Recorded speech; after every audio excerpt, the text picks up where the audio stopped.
Good evening, you're watching World News Tonight on TVP World. I'm Aaron Darman. We begin tonight with breaking news as Donald Trump says he will meet face-to-face with Vladimir Putin in Hungary for talks on Ukraine. This as the European Commission unveils a military roadmap to be fully ready for combat by 2030. We'll have extensive coverage from our correspondents across Europe tonight in Brussels, Kyiv and Reykjavik. But first, the latest headlines.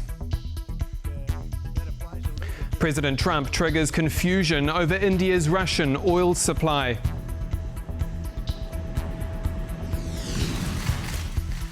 Warnings that Moscow is standing up training camps to influence European elections. And a Polish journalist imprisoned in Belarus is shortlisted for the Sakharov Prize. First up tonight, US President Donald Trump says he will meet with Russia's Vladimir Putin in the Hungarian capital of Budapest for talks on Ukraine. It comes after another day of devastating attacks on Ukrainian energy infrastructure. Our correspondent Alex Cadier is standing by in Kyiv and joins me now. Good evening, Alex. So what more do we know about this planned sit-down between Trump and Putin? Well, good evening, Aaron. Certainly a big shock for so many Ukrainians hearing that news. There will be yet another meeting between President Donald Trump and Vladimir Putin, this time in Budapest, in Europe, in what is seen as neutral ground. That itself will raise eyebrows, but we heard from President Trump that the first step to that meeting will be a meeting of advisors at the advisor level next week, including Secretary of State Marco Rubio. But I want to bring you more details as we get them. We just heard in the last few moments from the White House Press Secretary Caroline Leavitt.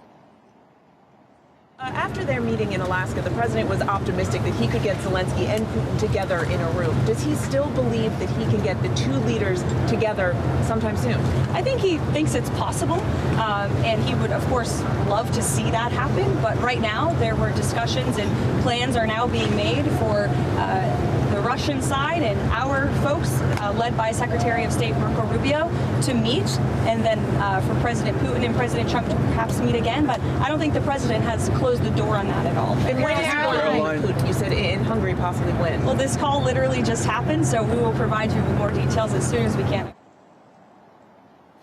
So as you heard it there, Aaron, a very productive, very constructive meeting where the U.S. president says great progress was made during today's call. He said that Vladimir Putin congratulated him on his success bringing peace to the Middle East, congratulated First Lady Melania Trump for working on freeing kidnapped Ukrainian children, kidnapped, of course, by the Russian side. And that, as I said, there will be a meeting of advisors next week, followed then by a meeting in Budapest with those two leaders, something warmly welcomed by the Hungarian Prime Minister Viktor Orban, who says Budapest is ready to host that meeting. Now, this will be seen with some sour trepidation here in Ukraine, particularly if you think about the situation on the ground. Since the start of October, there have been 6 large-scale Russian attacks on this country's gas and energy infrastructure. That means blackouts, that means no heating, that means costly repairs, that means injuries to the crews trying to repair that gas infrastructure. So clearly that will come as a source of bemusement, confusion, if not anger for so many Ukrainians, that the man they see responsible for this attack on civilian infrastructure is being invited to yet another meeting with the US president, particularly as the US president over the last few days, over the last week, has expressed his frustration with Vladimir Putin. I am not happy with him, not happy at all. He does not want to end this war. He also said that he was considering, or I should say Scott Bessent, the Treasury Secretary, said the US is considering spending the money from tariffs on China for buying Russian oil on further support for Ukraine. All of those indications, discussions about Tomahawks would suggest from a Ukrainian perspective, things were getting better. It took one phone call and now the two men will meet in Budapest. But of course, as it has been before, the pressure will now be on President Zelensky as he heads to Washington. That's Alex Cadier in Kyiv. And staying with Russia's threats to Europe, let's go straight to Brussels and our EU correspondent Angela Scoogens, where the European Union is fast-tracking efforts to beef up defences on the eastern flank and roll out an anti-drone system. The bloc's defence chief Andrius Kubilius telling TVP World that Poland and the Baltic nations heavily influenced the plan behind closed doors. It's set to be operational by 2028. I'll bring Angela in now. This is just one part of a wide-ranging military roadmap unveiled today. So what exactly is the EU planning here, and what does Warsaw stand to gain?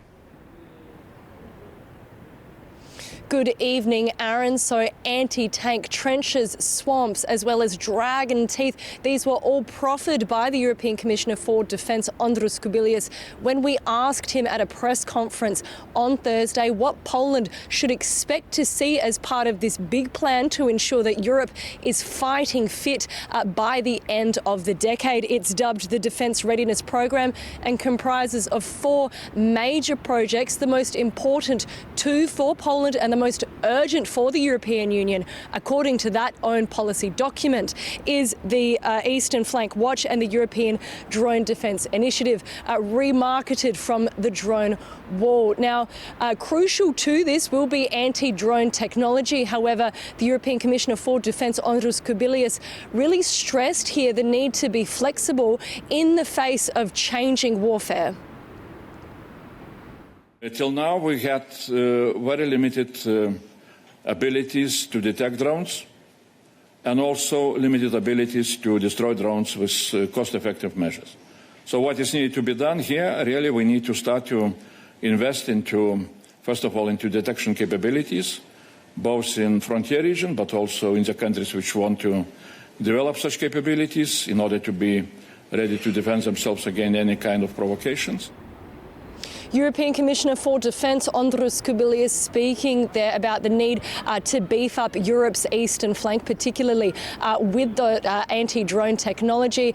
A really crucial part of this report is an expected timeline for delivery. Heads of state from across the European Union should approve this by the end of the year, with the anti-drone initiative ready in action by the end of 2027, with the Eastern Flank Watch operational by 2028. The big question here, however, is whether the EU is sincerely moving fast enough to address these recent acts of Russian provocations, the Commissioner speaking there, as well as whether this will be enough to ensure that Europe is fighting fit. Angela Skujins in Brussels, thank you. India's foreign ministry is casting doubt on a claim by Donald Trump that the country has agreed to stop buying Russian oil. Earlier this week, President Trump revealed his counterpart Narendra Modi had assured him India would end oil imports from the Kremlin. But an Indian government spokesperson now says they aren't aware of a phone call happening at all. Maciej Wielowski explains. India will phase out imports of Russian oil. At least that's what Donald Trump claims Indian Prime Minister Narendra Modi told him on Thursday. He assured me today that they will not be buying oil from Russia. That's a big stop. However, India's foreign ministry said it was unaware of such a conversation. I am not aware of any conversation yesterday between the 2 leaders. And it remains to be seen whether Modi's statement was simply a diplomatic gesture meant to reassure Donald Trump, who in August had slapped India with a 50% tariff for importing Russian oil. It's aimed probably at reassuring the U.S. and mitigating tariff pressure, and we know that currently negotiations are happening between these 2 countries, while at the same time protecting India's energy security and strategic autonomy. India has become one of Russia's biggest export markets in recent years. And that's led to an increased dependence on Russia for the country's energy needs. Now we are buying almost about 35% of oil from Russia.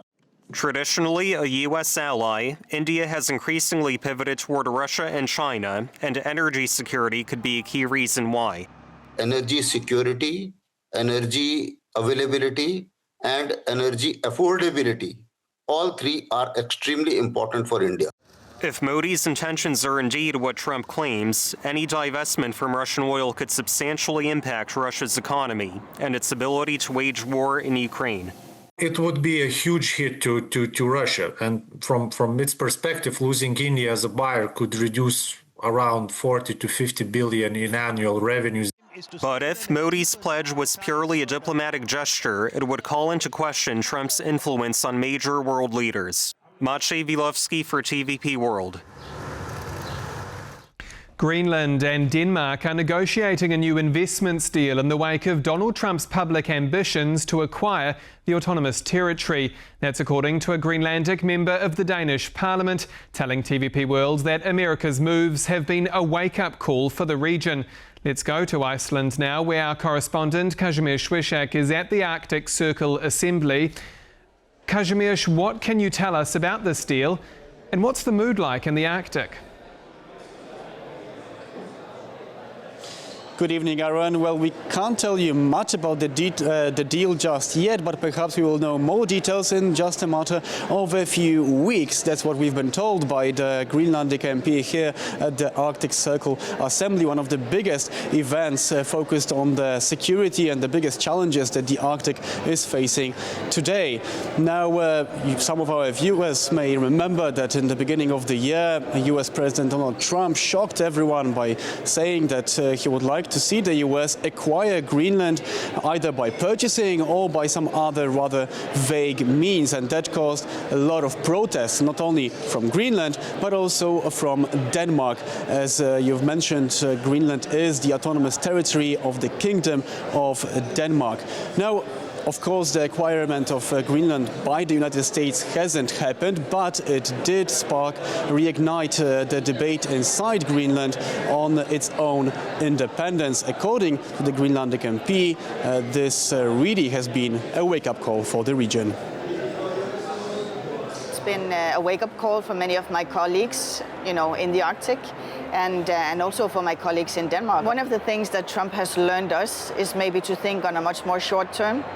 Because usually both in Greenland, but also in the Arctic, in the Western society, many of us think on a more strategic way of thinking politics. And sometimes we just need to think maybe much more short term. We need to see the effect right now. Right. Because Greenland has been underinvested. And that's one of the things that I agree with Trump on. In a couple of weeks, we'll be able to see that there will be results. Why so for me, it's why in a couple of weeks? Because we're in different negotiations. So we need to make sure that we have Greenland the different and Denmark. So, and I'm just, the cross in the middle. Now, this entire situation surrounding Greenland is only highlighting that the focus is very much on the Arctic as a region as a whole. We are currently in Iceland, which is about 300 kilometers away from Greenland, and everyone here understands that this region is becoming more and more tense. This is because of various reasons. One of them is climate change, as the melting ice caps are now unlocking new trade routes through the Arctic. This is a major cause of concern when it comes to the environment, and it is bringing the attention of major global superpowers like the United States, Europe, but also China and Russia, as we've been told by one of the analysts here at the Arctic Circle Assembly. I say we are definitely seeing a variation of the Cold War return to the Arctic. Now the discussion these days is all about great powers and spheres of influence and fights over resources, so we're certainly seeing something similar. Well, China and Russia are now very important Arctic players, but for different reasons. Russia likes to remind everybody that they are an Arctic state, which they are, whereby China is still a relative newcomer to the Arctic. They have no Arctic territory, but they consider themselves an Arctic stakeholder. And that just goes to show you that the Arctic is right now a region where a lot of focus is gathering, not only from the US, but also from Europe and other major superpowers in the world. Back to you, Aaron. Kazimierz Swiesiak from Iceland, thank you. Warnings that Moscow could be planning paramilitary training camps to sow discontent and influence elections across Europe. It comes after Serbian President Aleksandar Vučić exposed a Russian training camp secretly operating in his country, allegedly aimed at Moldova's parliamentary election last month. John Todd reports.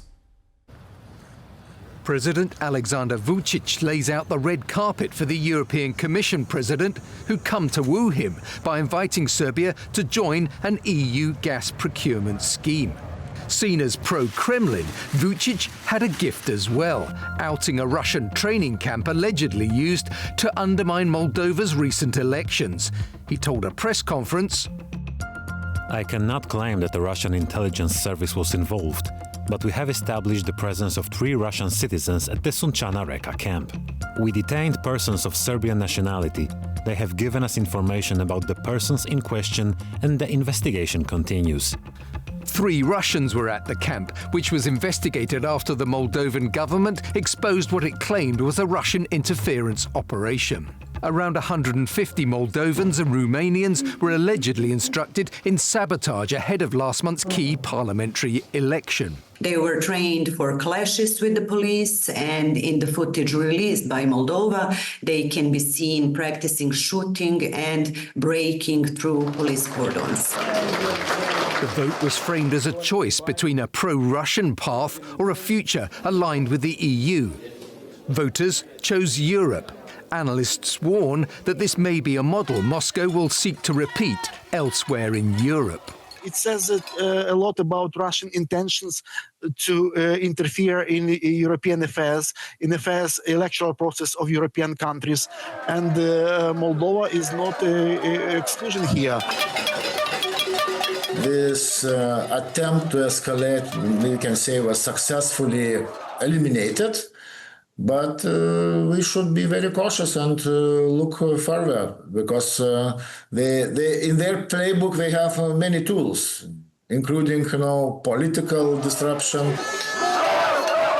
Questions remain over how the training camp went unnoticed over the summer. Analysts say while Russian election meddling has been exposed, the West must remain on guard. John Todd for TVP World. He remains behind bars in a Belarusian prison, but Polish journalist Andrzej Poczobut has been nominated for the European Union's highest honour for human rights work.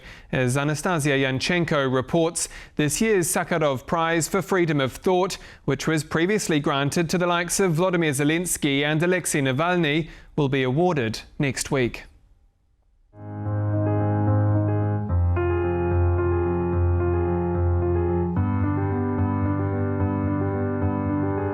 For their fight for freedom of thought, several journalists have been nominated for the Sakharov Prize. Among them is Polish journalist Andrzej Poczobut, who remains imprisoned in Belarus. For his loyalty to his ideals, he paid a high price: arrests, trials and harassment. But even behind bars, a person can remain free. The Sakharov Prize for Andrzej Poczobut will be a great symbol. The Sakharov Prize was established by the European Parliament in 1988 in honor of Soviet physicist and Nobel Prize laureate Andrei Sakharov, who faced persecution for his human rights activism. It recognizes individuals and organizations that have made a significant contribution to protecting civil liberties. In 2018, it went to Ukrainian filmmaker Oleg Sentsov, who spent 4 years in a Russian prison. In 2021, the prize was awarded to Russian opposition leader Alexei Navalny, who was later killed in prison. And in 2022, to Ukrainian President Volodymyr Zelensky and the people of Ukraine. Andrzej Poczobut was proposed for nomination in September. The initiative was put forward by a group of Polish MEPs from the European Conservatives and Reformist group. He is a man of great strength and determination. He has become a symbol of a Belarus that continues to fight, and of Belarusians striving for basic rights, for democracy, for freedom of speech, for civil liberties, and for a normal, just state. Andrzej Poczobut is a strong critic of Alexander Lukashenko's regime. He was arrested in 2021, and in 2023 he was sentenced to 8 years in a penal colony. Polish diplomats and the European Parliament are calling for his immediate release. However, experts believe that receiving the prize is unlikely to accelerate it. It would be naive to expect the Belarusian authorities to show any respect for the status of a laureate, even of the most prestigious awards. Nobel Peace Prize winner Ales Bialiatski is also behind bars, and such a title offers no protection from persecution. Detained Georgian journalist Mzia Amaglobeli is also among the finalists alongside Poczobut. Nominations also include journalists and humanitarian organizations working in Gaza, as well as Serbian students who took part in anti-government protests that erupted in November 2024. The winner will be announced on October 22nd. Anastasia Yanchenko, TVP World.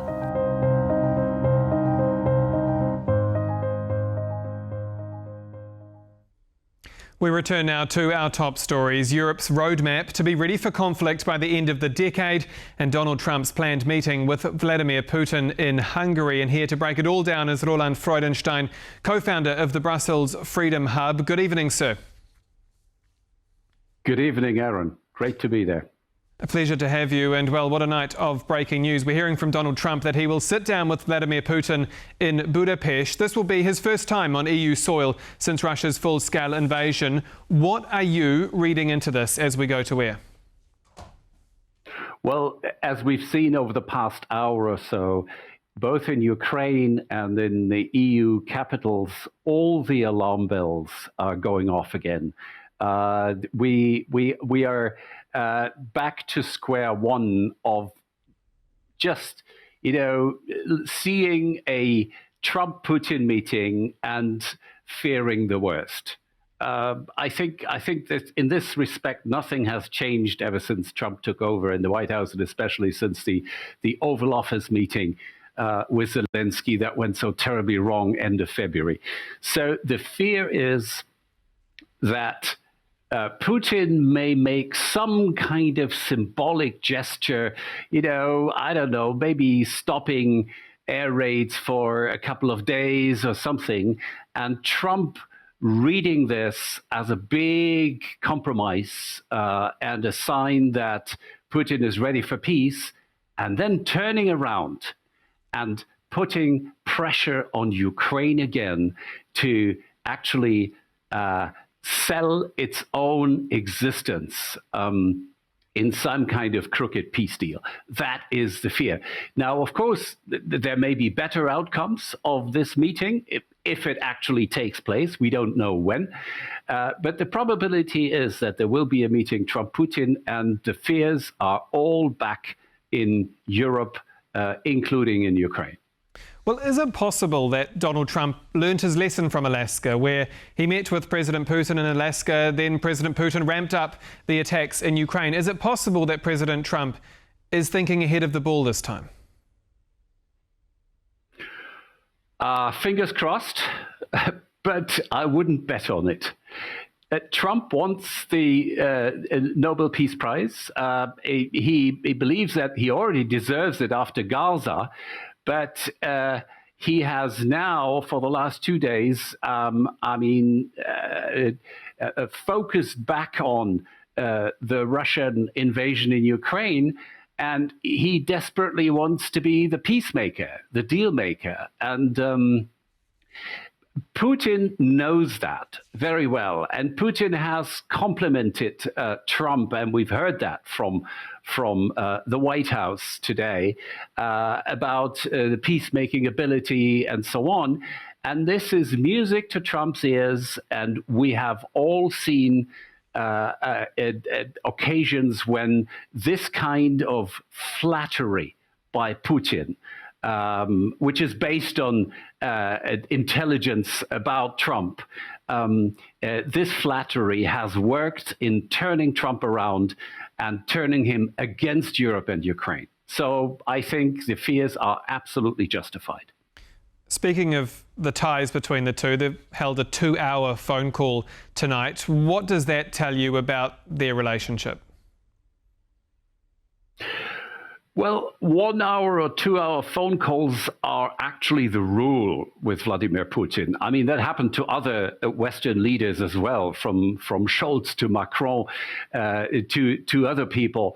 So, I think what Putin does in these often monologues is explain the historical basis for what he calls removing the root causes of the Russian-Ukrainian war. That's the way he puts it. And I think he needs a lot of time in explaining that. To what extent... What is it that makes Donald Trump listen? I'm coming back to my main argument. Donald Trump is desperate to be the deal maker and the peacemaker here. He certainly listens. He also talks his part of the conversation. He probably brought up the Tomahawk missiles, which seems to be a major threat, because just looking at the Russian reaction, we know that they really don't like this. But honestly, just like other threats of President Trump against Vladimir Putin, so far it's been all talk and no action. So I'm afraid that the new complaining about Putin and the encouragement of Ukraine to reconquer territory and so on by Trump recently has actually brought Putin into such a phone call, but whether it has changed Putin's maximalist position vis-a-vis Ukraine remains to be seen. And honestly, I'm really skeptical about that. Worth remembering as well that on Friday, President Zelensky is meeting with Donald Trump at the White House. Trump also told us this week that, quote, it's time to get Russia done. I mean, what does President Trump now tell Vladimir Zelensky, and how does Vladimir Zelensky prepare for that meeting?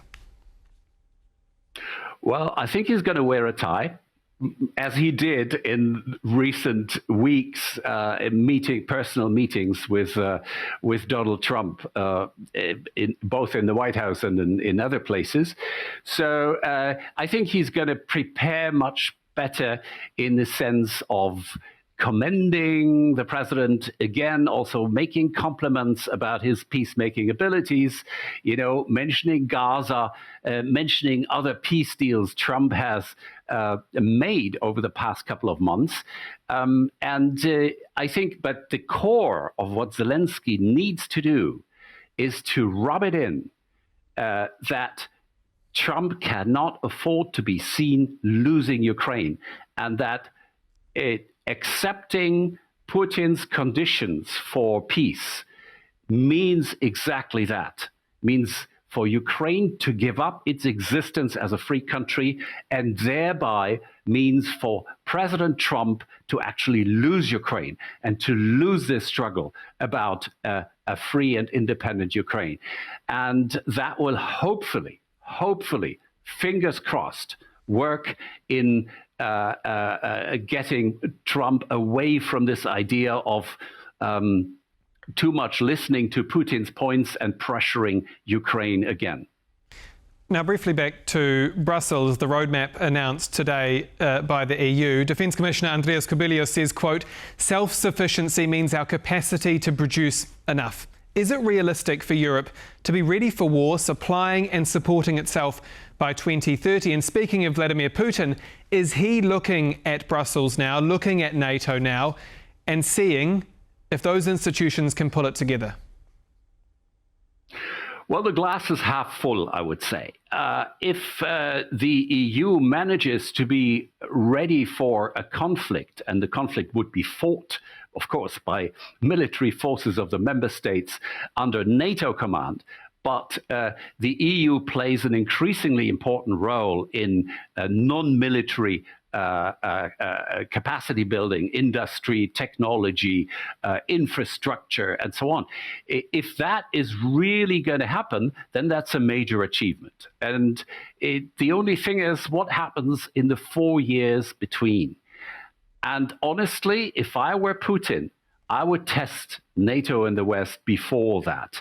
So the next couple of years will be really decisive. And there we will still have to improvise. We still need US support in Europe.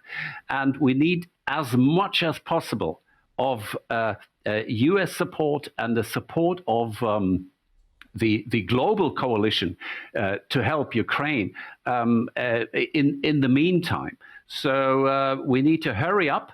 And by 2030, decisive progress is possible, but the dangerous period is actually in the upcoming years.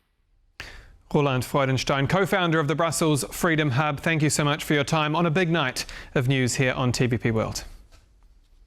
Thank you. And that's all for World News tonight. Do stay with us here on TVP World for more. I'm Aaron Darman. Good night.